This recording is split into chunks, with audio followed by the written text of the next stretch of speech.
First, maintaining focus and avoiding distractions in remote learning. Second, preparing and organizing for classes, namely what to do before, during, and after lecture and how to engage with course content. Third, a sample lecture from the faculty. Fourth, understanding the expectations and time demands of the faculty, including how to manage your time and maintain life balance while learning in a remote blended learning environment. So this would be things like scheduling strategies for the term, breaking down your schedule to a weekly basis as well as a daily basis. And fifth, where and how you can find help and support when you need it. So various campus resources. Make sure that you plug in to learn and spend some time with Waterloo ready over the rest of the summer to help you prepare. We'll also touch on these topics during the presentation. So I'm going to switch now to sharing my screen for the presentation. Give me just a moment here. So in this presentation, what we'll be doing is helping you see what to expect for life as a faculty of the environment. Make sure that I can go to my next slide here. All right. So you've already seen Kim Boucher, our Outreach and Administrative Manager. I am Vanessa Schweizer, one of the faculty members in KI. And you'll also be hearing from upper year students who are also leaders in the KI Student Society, or KISS, SaMatthew Koristka and Ellen Taylor. As a reminder, we're asking you to post questions in the chat window. And after the presentation, we will have some remarks from the panel as well as Q&A. The topics that will be covered in this presentation are the main differences between high school and university, expectations of Waterloo students, important dates that you should know for the fall, and an overview of what university courses and remote learning will be like. We'll close with some helpful tips for success. So the first thing to appreciate as you start university is that the university classroom is not going to be an extension of your high school classroom experience. For some high school students, as well as in some high schools, little preparation was required for class. Teachers taught all the material in class, and maybe you had homework sometimes, or you had class time to do homework. And overall, the high school experience was that there was limited independent work required. However, in the university setting, it will be expected that you have done a lot of preparation before lecture. On the first day, the instructor will be giving you sort of an entire outline for the course. And so activities will be broken down, and you as a student will be trying to figure out day to day, what is the best way to be going through this material so that way you've already been primed with the material before you go into lecture. In lectures, instructors will focus on teaching main concepts in class, and regular studying and reviewing outside of class will be necessary to be successful. Finally, some of your courses may require group work, and groups would then be responsible to find time outside of class to get those group activities completed. So in short, when you were in high school, 80% of your learning happened in class, and maybe 20% of your learning was independently occurring outside of class. University will be the other way around, where 20% of your learning is happening in class and 80% is independent learning outside of class. If we look at some of the differences between high school and university, total class time in high school is 110 hours, whereas total time in university classes is a fraction of that. But that's because it is a reflection of 80% of that learning happening outside of class and only 20% happening in class. Your class size might also be very different. For the first year introductory courses, sometimes those classes are very large with hundreds of students in them. And I've already described how the learning environments are quite different.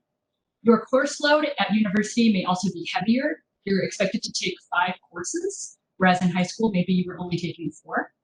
And the way that you will be assessed in your courses is also different. In high school, more weight is placed on homework and projects, and the way that the teacher was rating and what kinds of expectations they had of your performance, it was usually based on the skill level or age group that you were in, whereas at university, you might have more weight placed on things like tests and exams, and our expectations will be much higher of you. That's because when we are doing things like recording your marks, we're comparing you to what we want you to be when you're all done. We want you to be a young professional. So the metric for expectations is much higher, and therefore the amount of work, as well as the quality of the work that perhaps would get you a grade in the 80s in high school, if you did the same amount of work and had the same quality work and you just transferred it to university, you might get a low 70 in a course. So I've summarized some of the things that will be different academically between high school and university. But there's also trying to figure out how to do the adulting thing as a university student. So you're trying to adjust to a more demanding academic environment, but also you still want to make sure that you have adequate time for various life tasks. It's important to also get involved in the University of Waterloo and knowledge integration communities. So we want you to make sure that you're thinking about your entire university experience, extracurricular activities, making sure you still have leisure time with family and friends, and then also self-care. Make sure you're still having 3 meals a day, that you're getting plenty of sleep. And we also want to acknowledge that in the remote learning environment, and we're still living in a pandemic, there might be additional responsibilities that you wouldn't have had if we were doing university face-to-face, such as caretaking. And so this is where everyone in the university community will understand if there are things that come up, if there are competing responsibilities. But that's where it's very important that you communicate with us, let us know what's going on, but also for you in this remote learning environment and this unique environment, that's where it's very important that you're trying to figure out what's your routine and how you can manage it. So now I'm going to give an overview of expectations for a knowledge integration student. And this interview sort of boils down key things that you can see in the university calendar regarding the expectations for doing your bachelor's in knowledge integration or your BKI. So for the overall degree, you'll be completing 20.5 academic units. These units are broken up into 6.5 units for core courses, 5.5 units for breadth requirements, and 8.5 units for electives. Across all of these courses, to have good academic standing, your minimum cumulative overall average has to be 65% or higher. So this is where you're seeing those high expectations. So that's where, we know that a 65% is still, you're still in the game at 65. But what's important is also the minimum cumulative major average. So this is focused on your core unit courses, as well as your breadth requirements. Here, we want to be seeing a 75% average. So pay attention to how you're doing in your different courses throughout the term. Finally, there is a designated course for your English language requirement that is SpeechComm 223. Because SpeechComm is fulfilling a particular requirement in the BKI, you need to have a 65 or better in that class. What you'll see here on this summary of your first year courses over fall term and winter term is that, first of all KI students are enrolled in the knowledge integration seminar. This is a really neat thing that KI does, where every Friday afternoon, we come together to hear either engaging guest speakers or we do special community building activities for that sense of community within KI. And in the fall, especially, since the vast majority of your courses will be asynchronous, Integ 10 will be a synchronous meeting because in order for us to be successful in having those community building activities and being able to have a live back and forth with a guest speaker, we have a synchronous time that is set, which is early Friday afternoons. Your core courses in KI, some of you perhaps were drawn to our program because design thinking is one of the core skills that we teach in KI. Design thinking coursework will actually begin in winter term with Integ 121, but in fall term, you'll be doing Integ 120, which is the art and science of learning with John McLeavy. We can see for the fall term, SpeechComm 223, all of you should be enrolled in that right now, but I want to highlight a math elective, Mathel 199. This is an optional course that is being offered this fall from the Faculty of Math. They think it is so important that they have made it mandatory for their own students. All incoming math students are taking this elective. We are strongly recommending that our incoming KI students also take it because you are also required to do 2 math courses for your BKI. And because we also think that you're probably in the best position to do university level math as soon as you're done with high school, we also want to ensure, since everyone's education was disrupted when stuff got locked down in March, the math faculty has set aside these special modules that you can do to sort of brush up on your math skills and make sure you are prepared for starting your university level math courses in the fall. MATHL is also offered in sort of 2 tranches. You can either take it now in August to sort of get all of that review done before the fall term starts. That's what we recommend our KI students also do if they can work it into their schedule right now. But an alternative is that you are working on MATHL at the same time as you're working on your fall courses. So that would run throughout September to, I think, the first couple of weeks of October. That is another option to, again, kind of bone up on your math skills. But if it's possible for you to do in August, that's what we recommend.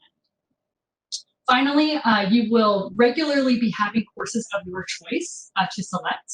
We recommend as first-year students that you focus on doing your breadth requirements. So any breadth requirements that are related to foreign language or natural and physical sciences in particular. We would say that first year is a great time to be making those kinds of course selections when you are choosing 2 additional courses of your choice. So I'd like to ask our KI student panelists to briefly weigh in on any advice that they have for incoming students to start the BKI on the right foot. Yeah, thanks, Vanessa. So hi, everybody. My name is Matthew. I'm one of the chairs of the Knowledge Integration Student Society, and I'm going into my 4th year of knowledge integration this upcoming fall term. One thing that I think is a good piece of advice for first-year students to start off their BKI on the right foot is when you're going through some of your breadth requirements and electives, sometimes you never know what might come up and what you might like. So always keep an open mind when you're going through your degree. I started off my degree thinking that I was going to go into something more teaching focused. And then over time, I kind of learned that I really like anthropology, which also is a little bit related to teaching, but I never really knew that anthropology was even a thing till I arrived at Waterloo. So keeping an open mind and being open to different programs and different degrees that you like are definitely something that I would recommend you do as you go through your degree. Hi, everyone. My name's Ellen, and I am the other co-chair of the Knowledge Integration Student Society. Like Matthew, I'm also going into my 4th and final year of KI, which is truly wild. Definitely echo Matthew's piece on keeping an open mind through your BKI.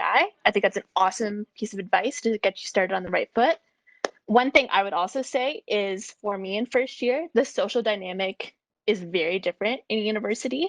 And that includes in terms of like kind of the combination of academics and social life. For me, that was kind of came together in group studying, which I had never really done before. I was always kind of like an independent studier. And there's such value in talking to your peers about what you're learning.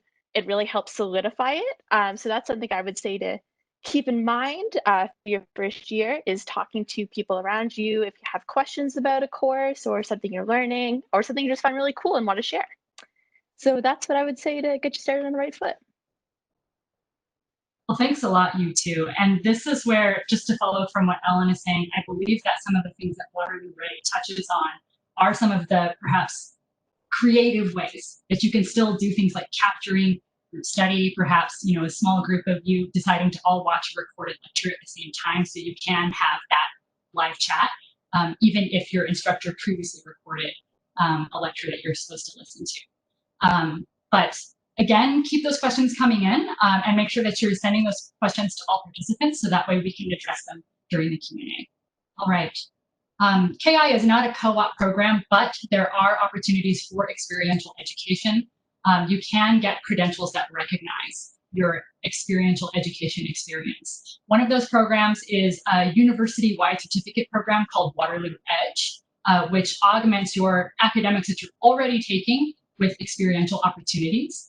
And then within KI, we have something called KI Works that integrates learning and work experiences, such as if you have a summer job. KI Works shares some of the same requirements as co-op programs. And at the end, what you receive is an official letter from the department chair that includes texts from your supervisor evaluations.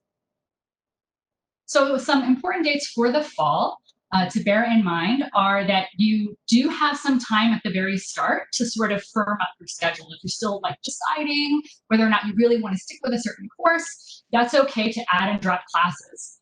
The last day to add a course is September 21st, and the last day to drop without any penalties is September 28th. However, on September 29th, this is where one of the first things to be aware of is that if you do drop a course, your transcript will still show the name of the course that you previously were in, as well as WD. That WD, it's sort of a designation that shows up on your transcript. It signifies to anyone who looks at your transcript that you had, for whatever reason, decided to drop a course. Also important to understand is that the later in the term you go before you drop a course, especially if you're getting into November, any courses that are dropped on November 24th or later will have WF recorded. And WF can affect your grade point average because a WF is equivalent to a grade of 32. Students who opt to take the WF perhaps were performing very poorly in a class and were in danger of getting a grade even worse than 32. So the point is, if you are finding over the course of the term that you're struggling to keep up with the material, the first thing to do is to talk to your instructor or teaching assistant to figure out how you can get back on track, and don't delay on asking this kind of question. You should also be letting the KI Undergraduate Advisor know if you're struggling with any courses at all. And that's where the Undergraduate Advisor can also talk with you about your options and can assist in helping you figure out how to drop courses if necessary. So what you expect for the fall, since all of our lectures are going to be online, is that everything's going to be asynchronous, and you will be trying to figure out how to best go through that course material on a weekly and day-to-day basis. Were we meeting face-to-face, the way the lectures usually work is that there are 2 to 3 lectures per week that are somewhere between 50 and 80 minutes long, or there would be 1 lecture per week that meets for 3 hours. Again, introductory courses that a lot of the first-year students are taking can be very large and have hundreds of students in them. For the remote learning, make sure that you're in a comfortable workspace conducive to your learning. Minimize distractions. That includes on your devices. Do things like silence or turn off any sort of notifications that might interrupt you. And I'd also like to point out that even though a remote learning environment is kind of like an open book sort of situation, keep up the good habits that you had from face-to-face learning, such as note-taking, taking notes, engaging with others over the course content. These are all ways that you actually internalize the material that you're learning. So do keep up those good face-to-face habits while also doing a remote learning situation. Some of your courses may have tutorials. These may be either asynchronous or synchronous, so it's very important to look at your syllabus on the first day. These meetings are shorter. They would be 1 hour per week.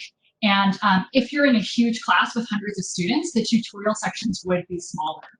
Tutorials for classes that have them, they are mandatory, they're complementary to lectures, and the main objective is to help students better understand lecture material, or if they have questions about an assignment and how it was marked, tutorial is the appropriate place to get those questions answered. Most often, tutorials are run by teaching assistants, and any material from the tutorial will be on midterms and exams. Midterms and quizzes may sometimes be held during tutorial sections. If you're working on your natural physical sciences requirement, you may be taking a course that has a lab component. Similarly, these will be asynchronous or synchronous.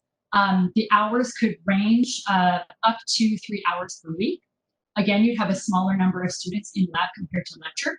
These are also mandatory and complementary to the course. And the objective is to put into practice what you learn in lecture. Most often, labs are also run by teaching assistants, and lab material will be on midterms and exams. And finally, midterms or quizzes could also be held during that. So for the first day of lectures, since we're not face-to-face, I recommend that you treat Monday as the first day of class for every single class. Go and look at the course outline right away to understand what the expectations are for your course, understand how to navigate the course online. And if there are going to be any synchronous components, where synchronous refers to groups of students are supposed to come together at the same time, these expectations will be laid out for you on the first. You will also be introduced to teaching assistants if there are any TAs in your course. The syllabus or course outline will have all relevant information on it, such as the instructor's name, their contact information, and office hours, which are very important. In a situation like this where I'm presenting to you through the screen, it can be challenging to sort of raise your hand somewhere in the middle and get a question either on the content or on the course itself answered during quote unquote lecture period. So this is where office hours are a designated time where any sort of deeper follow-up questions that you have can get answered. So be sure to look at the course outline for how your instructor will be handling office hours. Either the instructor will ask you to notify them somehow and you'll set up an appointment, or they might have designated set of hours where students can kind of drop in and talk to them.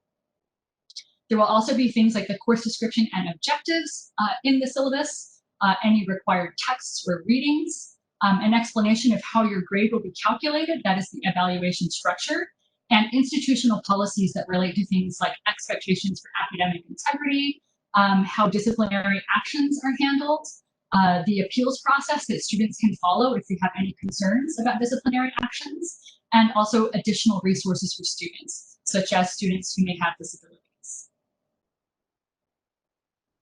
So I'm going to make this pretty fast because I want to make sure that we have enough time for Q&A. Sort of the key take-home messages here are that in a remote learning environment, it's very important to establish routine, and also just university in general to handle the various expectations and sort of the transition that's happening in your life right now. Break down larger tasks into smaller, more manageable chunks, things that you can do on a daily basis that sort of help you work toward a goal of something that you're trying to accomplish by the end of the week. These smaller tasks can help decrease procrastination because you can actually get started on smaller tasks more easily and also maintain momentum through smaller tasks. This will help you balance multiple priorities during busy times, thereby decreasing your stress, making sure you're getting plenty of sleep, and increase your productivity. But things may get tough, and so that's where it's important to speak up and let anyone that you feel comfortable with know how things are going. We won't necessarily know unless you reach out to us. If you are in residence, your Dawn will be an excellent resource. Definitely tell your friends how things are going, as well as reaching out to upper year students, because once upon a time, they were a first year student too. Definitely keep in touch with your parents. And when it comes to any questions related to courses, use either the teaching assistant or the instructor to get your questions answered. So University of Waterloo is a big university. There are a lot of resources you can go to for help to sort of help you group which people are best at answering what questions. The Undergraduate Advisor, and this is their email shown there, ki.ug.advisor@uwaterloo.ca. Darlene McGeer is the name of the Undergraduate Advisor, and you'll be receiving an email from her next week.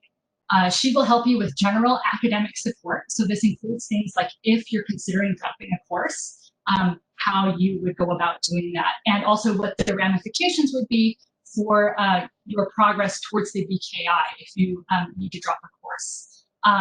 The Undergraduate Advisor also will help you with things like course planning or any questions that you have about the BKI. But if you have course-specific questions, that's where the instructor office hours are your key resource there, as well as reaching out to teaching assistants. And for academic and life skills in general, there's the Student Success Office, where they have peer success coaching and regular workshops. And then on the social side, there's the KI Student Society, as well as within the Faculty of Environment, we have peer mentors there as well. And university-wide is the Waterloo Undergraduate Student Association, or WUSA. WUSA oversees clubs and also has its own services. Finally, we have a number of wellness offices that support things like counseling services, health services, and athletic programs. So in the end, find balance, or if you are ever feeling like things are getting out of balance, try to seek that balance. More work does not necessarily create better results. Research and creativity tells us that the best thinking comes during breaks. And when you're learning remotely, schedule in those breaks. Also make sure that you're scheduling in time for relaxation and fun. University is a special time of your life where you will be surrounded by people your age with similar interests and comparable schedules. So do explore the things that you enjoy, and school life balance is important. Some brief reminders about, again, places where you can get information. Quest is where you will get all of your course enrollment information as well as your final grades. Your email address at waterloo.ca is the official way that the university, also your instructors, and so forth, will communicate with you. So make sure that you are checking that email address regularly. Portal is a really great application that can keep you up to date on all kinds of things that are happening at the university. And Learn will be the way that you're primarily interfacing with courses online. Again, reminding you all about the Waterloo Ready program, being in touch with your peer mentors and having these remote conversations with them or these live chats. We're doing that through Microsoft Teams. So if you haven't installed Microsoft Teams on your devices yet, we recommend that you do that.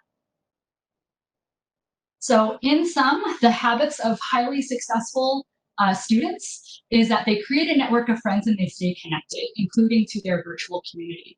We want to make sure that you balance schoolwork and leisure, and we want to give you the tools to help you do that. So highly successful students will do things like seek out information when they have questions. They will also attend and engage in classes, labs, tutorials, and office hours. Successful students know their course requirements as well as their faculty policies, and they talk to friends, family, or seek out resources to talk about their struggles and successes. So I want to turn things over to our panelists if they have any further thoughts. And I'd like to start with hearing from our student leaders. So Ellen and Matthew, I'm going to stop sharing the screen and turn things over to you. Awesome. Thanks, Vanessa. So hi, everybody. Just a couple opening remarks from us. So as we mentioned briefly before, we're the co-chairs for the Knowledge Integration Student Society, or as it's commonly known for all of us as KISS. So we're the people that oversee KISS and all of its activities throughout the year, which includes everything from helping you with some academic things. So we have somebody that's dedicated to helping run some study skills workshops and things like that. We also have a lot of community building aspects to our program as well. So we have someone that's completely dedicated just to community development. You've probably seen the Little Kids Big Kids survey that's gone out by email. If you haven't, please check your email for that, for the link to that survey. And yeah, we're just and if you have any questions, please feel free to email all of us, or email Ellen or I. We're always there to answer any questions you guys might have as well. Cool. Yeah, I'll jump in, add a few things. As Matthew said, we are here to support you, here to help answer any questions. As co-chairs of KISS, we really do want to make sure that our incoming KI students feel part of the community. Even though we're not necessarily all together on campus this term, we still think that there's a great opportunity to build community. One other just kind of like support-esque thing that I've been thinking about recently is the importance of taking time off screen, especially online. I've been working from home through like Zoom meetings and all of this crazy stuff.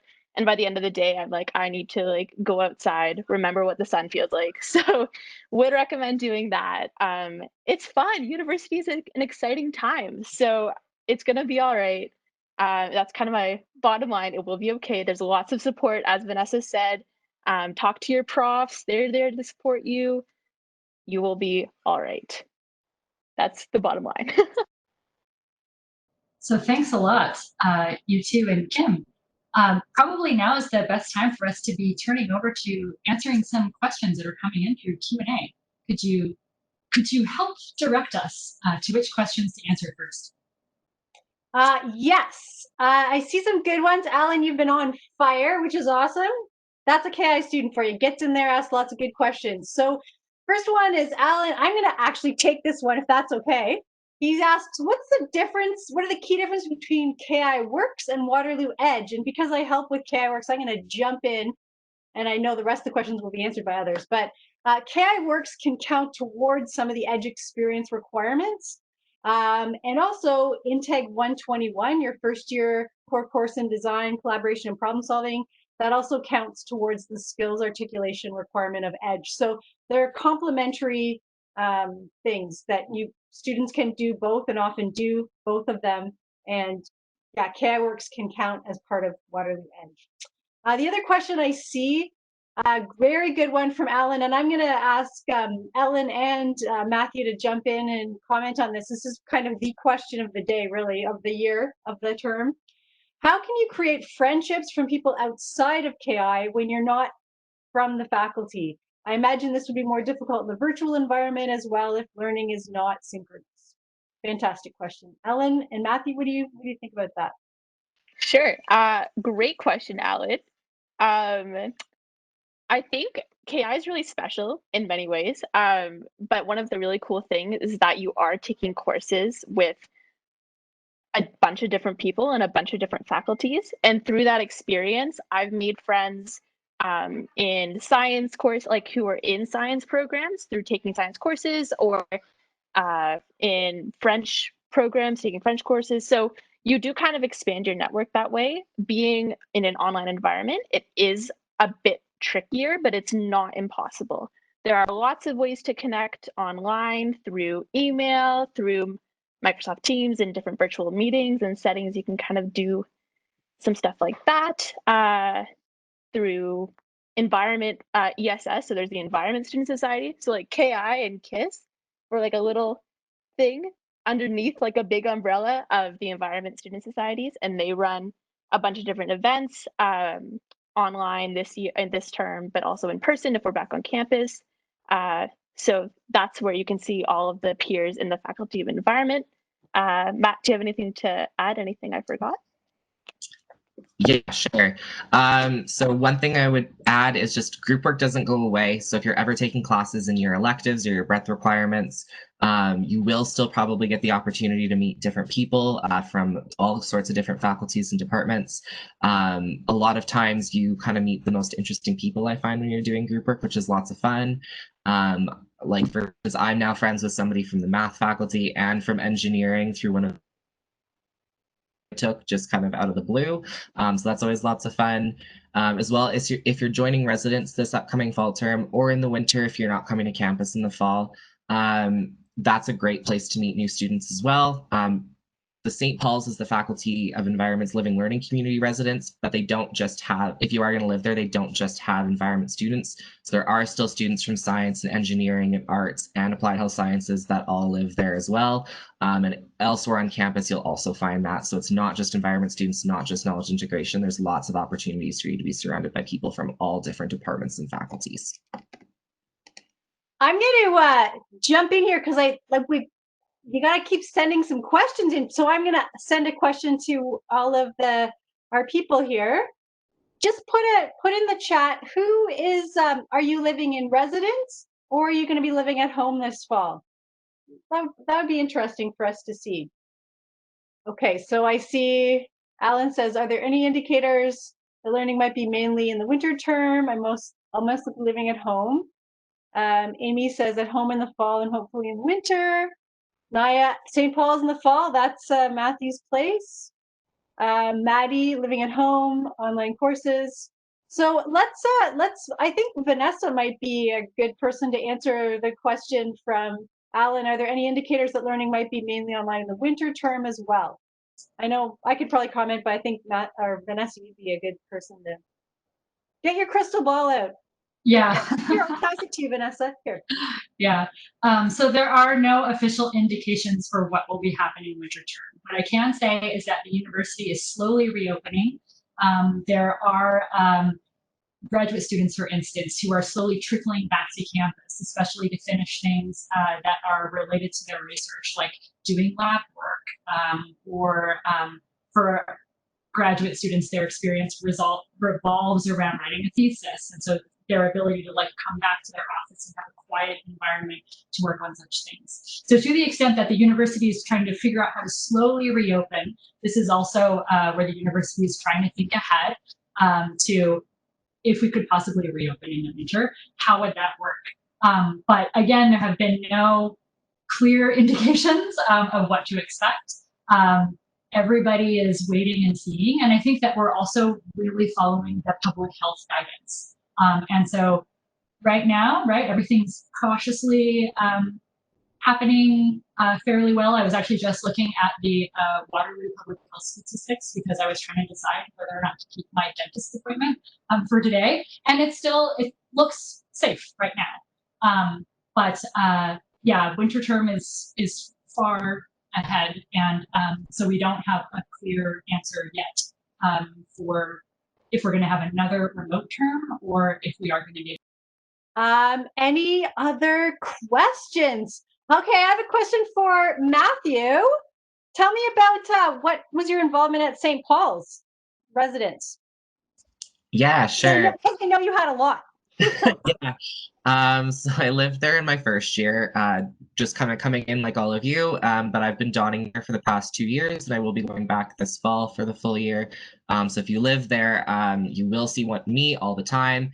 But no matter what residence you live at, you will have a don assigned to you. So they're an upper year student who lives with you on your floor or somewhere just kind of close nearby, that you can go and ask for questions and support, whether that's for social issues, academic issues, mental health. We're kind of your catch-all for any problems you might have. We're a good bouncing off place to just kind of talk to as well. We like to say we're the masters of referrals, just because we can tell you if you need to go see an academic advisor, or if you need to talk to him or the undergraduate associate chair or the chair of your department. So living in residence is a great experience for those of you who are able to do it this fall or even in the winter term. And St. Paul's is a great place to be, so that's just my little plug for them. But yeah, thanks, Kim. Wow. And by the way, Matthew is in Calgary right now, so that's kind of exciting. I'm just looking in the chat. I don't see any questions, so I have a question for Ellen. You had to finish off last term doing some courses online, and maybe you or someone you know is taking courses online this summer, remote learning. I know Vanessa has talked about some of that, but any tips for these folks? Because it's a different way to do it. And I wonder if either you or Matthew have any brothers or sisters at home that did a little high school online. Because I think the main thing is what you're going to see for online courses this fall at university is going to be different than what you saw with high school courses. Because I think teachers were just like, I have friends who were teachers and they were just trying their best. It was sort of last minute. Whereas I think it's going to be a different experience this fall, and probably Vanessa will want to jump in too. Now I'll stop talking. That was a really long question. Yeah, no, it's a fantastic question. I think that it's interesting because my dad is a principal of an elementary school, so he kind of like guided the teachers through that last like 3-month push of online learning and what that looked like. So very different though of like a grade 2 logging on and sending a bunch of emojis than different than like a university context. It definitely was a different experience finishing my courses online. I think that all of my professors were really understanding of deadlines and of support because it was such a crazy time, and they were very flexible with those deadlines if you had mental health concerns happening, or it's a very stressful time for a lot of people, so they were really understanding of that. I think what I learned in my small online experience was the importance of taking breaks, like Vanessa mentioned. It sounds kind of trivial, I know, but it's actually so important. If you stay on a screen for hours at a time, you do get tired and it's just not fun and you're not learning as much. So I would really recommend getting that routine established and also having a little spot, like always going to the same spot in wherever you are to do your work is really helpful for me. Like I have this little table, I sit down, I'm like, okay, work mode, I'm on. And then take a break in an hour, hour and a half, whatever, go to my kitchen, eat some food. It's a different location, so I'm not in my bed like half asleep trying to do something. That's a big thing I've learned. Nice. Matthew or Vanessa, do you want to add something? And I see another great question from Alan right in there. Yeah, I would add that, again, where Ellen was saying that whatever your experience was with remote teaching in high school, since I pointed out that the high school learning environment is different from the university learning environment, there's already going to be differences there from the very beginning. But in addition to that, University of Waterloo has a Center for Teaching Excellence. We also have teaching fellows within each faculty. And these folks have been working extremely hard to mentor faculty members in redesigning and sort of pivoting their course content from something that maybe was either blended or mostly face-to-face in design to becoming much more heavily appropriate for remote learning and remote teaching environment. So on the one hand, we do want to be understanding, we want everybody to understand that this is a new situation for everyone, including your faculty members. They may not deliver the perfect course, but there has been a lot of preparation that has been happening. And I would definitely say that your learning experience, I would fully expect that your learning experience in the fall will be better than whatever emergency remote teaching you received in the spring. But let's also be fair and acknowledge that everybody is still kind of figuring out how to do this exactly. So I'm optimistic that you will still be getting a very enriching experience, something that's appropriate for a remote learning environment, but we're all still learning along the way too. Nice. This is, I think, Vanessa, you'd be the one to best answer this question. From Alan, I heard that the Faculty of Engineering has no midterms for this fall, but will other faculties follow that as well? Or would I have to wait until the syllabus is released to find out? Look at you, syllabus, using good university terms. Nice. Thumbs up. Yeah, I would definitely say to look at what's happening in the syllabus. It is true that following from the advice that's coming from our Center for Teaching Excellence, people are pointing out that some things that have been customary in the past, such as having those kind of high stakes exams, that kind of design doesn't translate well to a remote teaching and learning environment. So faculty members are being encouraged to think about ways to tweak that particular portion of their course if they historically have had things like midterms and finals. But where the rubber is really going to meet the road is whatever is said in the syllabus. And the syllabus sort of acts as a contract between for what the student can expect from the instructor for the course. So definitely take a look at what's written in the syllabus in the first day. And just to recap, the syllabus, yeah, is something that the professor would provide in Learn right from the very beginning. So you'll have access to that right away. Anyone else have any questions? Maddie, Amy, Naya, Gran? I feel like one of those the magic mirror person. Okay, here's from Naya. Thank you very much. When can we expect to receive our syllabi? I'll get Vanessa to answer that. I'm pretty sure the profs usually instructors upload them to Learn at the beginning. And yeah, that's right. I think you guys know what Learn is because you're starting to use Learn already. Yeah, and if you don't know what Learn is, which is all right because you're brand new, this is where perhaps starting first with logging into Waterloo Ready and seeing what the Learn portal even is. All courses, all instructors are able to request something that's called a course shell within Learn. It's kind of like, a web page or whatnot in Learn. I guess I can't necessarily say that 100% of instructors use Learn, but I would say that because we're doing the remote teaching and learning environment, we're probably much closer to 100% than we were in the past. But the point is, when the Learn web pages all become available, it's basically on the first official day of lectures. And so on that first official day, that's where, if you currently log into Learn right now, what you will see is Waterloo Ready is available to you, but you won't see your other courses that you've signed up for the fall. But on the first day of lectures and you log into Learn again, then that's where you will see for whichever courses do have a Learn page, that's where you will see this kind of web page or like a little area where you can click on an icon that is for that course, and then it will transport you to all of the modules that are for the course. And one of those modules will be the course syllabus or the course outline. And so that's where you want to go through Learn to getting that copy of the syllabus. In the event that you have an instructor who is not using Learn, because there are some instructors who do not use it, On the first day, you would most likely receive some other communication from them, such as an email. And that's where in the email, there might be a link to the syllabus. But the expectation is that on the first day of classes, all students will be able to access their course outline.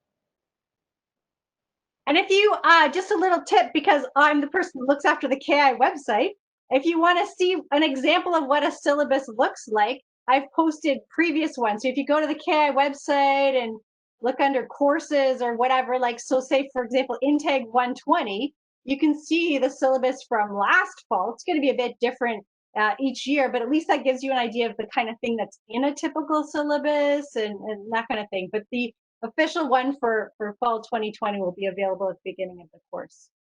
Oh, I see. Oh, another nice link. Oh, look at that. Thank you very much for adding that link there to the fantastic KI website. Hopefully you find it useful.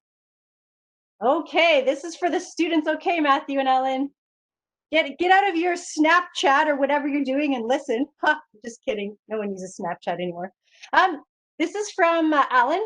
How did you decide what you wanted to concentrate on for your electives? Wow, that's a big question, because for KI, you've got so many choices. How did you decide? And maybe even when did you decide? Yeah, I can hop on to that. So when I think is probably the better question. You're right, Kim, first. But for me, it really happened around middle second year that I decided. Because I had taken a lot of my breadth courses first, which is something I actually recommend for you guys to do. It's helpful to get them not out of the way, because they are lots of fun, but it's just helpful to have them finished so you can maybe focus on some of your electives and the concentrations you want to have in your later years. But for me, I decided about middle of second year because I had taken my first anthropology course, which was biological anthropology, and I ended up really loving it and just kind of taking more and more anthropology courses until I realized that that's kind of what my concentration was for my degree. I am going to finish with a minor in anthropology on my degree, but there's also other courses that I really like to take as well. I see myself doing something in administration afterwards, so I've taken like human resources management. So even though we're concentrated, it's still not the only thing that we end up taking, which I think is nice. There's still other courses that you have options for. But yeah, so that's kind of when and how I decided on what I was taking.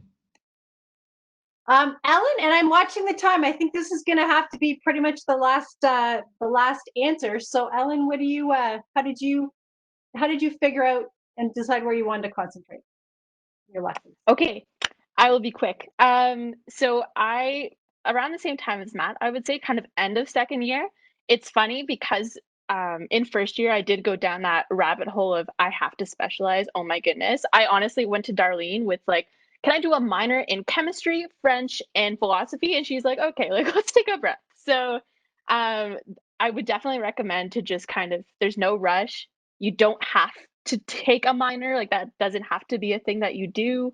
There's value in a BKI itself. That's a big lesson that I've learned. I am completing a minor in French, as well as a specialization in science, technology, and society, which is a KI specialization that I have truly enjoyed.